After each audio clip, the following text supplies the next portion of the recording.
ஓம் சர்வமங்கள மாங்கல்யே சிவே சர்வார்த்த சாதகே சரண்யே த்ரியம்பகே கௌரி நாராயணி நமோஸ்துதே.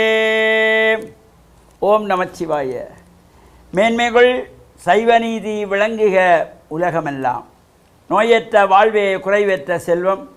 அந்த நோய் நொடிகள் இல்லாத வாழ்வு இந்த உலக மக்கள் எல்லோரும் வாழ வேண்டும் என்று கலியுகத்தின் காந்தமலை ஜோதியாகிய சபரிமலை சுவாமி ஐயப்பனுடைய திருவடிகளை சிறந்தாழ்த்தி டான் தமிழொலி ஓம் தொலைக்காட்சி நேயர்கள் அனைவருக்கும் சர்வதேச இந்து மத குருபீடம் அகில இலங்கை சபரிமலை ஸ்ரீ சாஸ்தா பீடத்தின் சார்பில் இனிய வணக்கங்களும் நல்லாசிகளும்.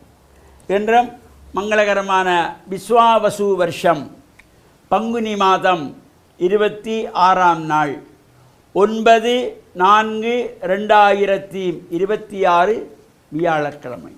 இன்று மலர்ந்திருக்கின்ற இன்றைய பொழுதும் நம் எல்லோருடைய வாழ்விலும் எல்லா விதமான சிறப்புகளும் வெற்றிகளும் கிடைக்க வேண்டும் என்று இறைவனை பிரார்த்தித்து இஷ்ட தெய்வங்கள் குலதெய்வங்களையும் வழிபாடு செய்து பெற்றோர்களை வணங்கி அவருடைய அன்பையும் ஆசையையும் பெறுகின்ற பொழுது எந்த நாளுமே நமக்கு நல்ல நாளாக அமையக்கூடியது. இன்று குருவாரம் என்கின்ற வியாழக்கிழமை.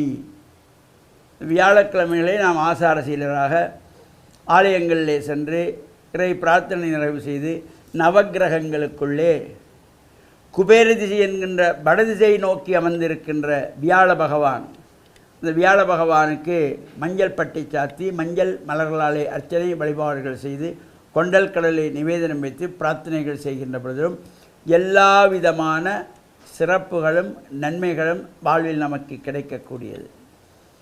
இந்த இறை பிரார்த்தனைகள் நாம் செய்கின்ற பொழுது ஐம்புலன்களும் ஒருவழிப்பட்டு நாம் இறை பிரார்த்தனையிலே ஈடுபட வேண்டும்.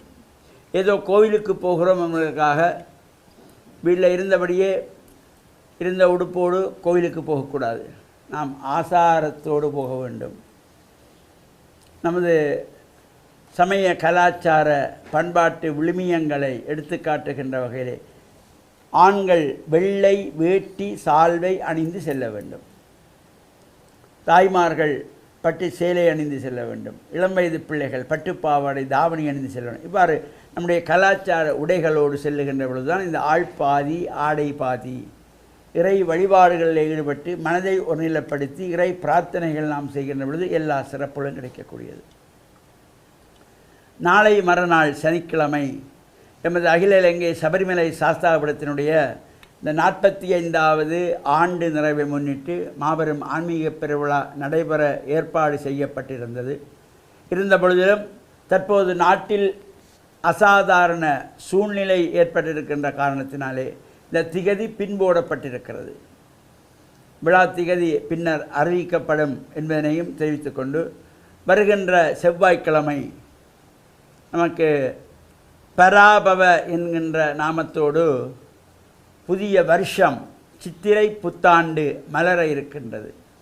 இந்த சித்திரை புத்தாண்டிலே நாம் புதிய ஆடைகள் அணிந்து கொள்வது, மருத்துவ தேய்த்து ஸ்நானம் செய்வது, கைவிசேஷம் வாங்கி கொள்வது, மங்கள் தரிசனம் செய்து கொள்வது என்று பல சிறப்பான நிகழ்வுகளெல்லாம் நம் முன்னோர்கள் இவ்வாறு செய்ய வேண்டும் என்பதையெல்லாம் நமக்கு வகுத்திருக்கின்றார்கள்.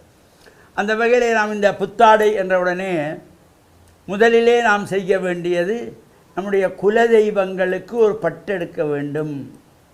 அது குலதெய்வம் பிள்ளையாராக இருக்கலாம், அம்பாளாக இருக்கலாம், முருகனாக இருக்கலாம், பைரவராக இருக்கலாம், ஐயப்பனார், எந்த சுவாமியோ முதலிலே நம்முடைய குலதெய்வத்துக்கென்று தான் முதல் பட்டு வாங்க வேண்டும். முதல் சுவாமிக்கு அந்த புதிய பட்டு ஒன்று எடுத்து சுவாமிக்கென்று வைத்து விட்டு தான் அதன் பின்பு தான் நம்ம குடும்பத்திலே உள்ளவர்களுக்காக நாங்கள் இந்த புதிய ஆடைகளை எடுத்துக்கொள்ள வேண்டும். இப்போ இந்த வருஷத்துக்கான புதிய ஆடையாக செந்நிறம் சிகப்பு நிறத்திலே ஆடை அல்லது பட்டு கலந்த ஆடைகள், வெள்ளை நிறம் பொருந்தியது போன்றவையெல்லாம் இந்த இதிலே சிறப்பானதாக போற்றப்படுவது. எனவே மலர இருக்கின்ற சித்திரை புத்தாண்டு பராபவ என்கின்ற நாமத்தோடு மலர இருக்கின்றது. இந்த எதிர்வருகின்ற செவ்வாய்க்கிழமை 14/4/2026 இந்த சித்திரை புத்தாண்டையும் இன்முகத்தோடு வரவேற்று நம்முடைய வாழ்வில் எல்லா விதமான சிறப்புகள் நமக்கு கிடைக்க வேண்டும். புதிய ஆண்டிலே புதிய சிந்தனைகளோடு நாம் புதிய மனிதர்களாக இறை வழிபாட்டில் ஈடுபட்டு இறையருளை பெற்று மண்ணில் நல்ல வண்ணம் வாழ டான் தமிழொலி ஓம் தொலைக்காட்சி நேயர்கள் அனைவருக்கும் சர்வதேச இந்து மத குருபீடம் அகில இலங்கை சபரிமலை ஸ்ரீ சாஸ்தாபுரத்தின் சார்பில் நல்ல ஆசிகளை கூறிக்கொள்வதில் மனமகிழ்வு கொள்கிறோம். வணக்கம்.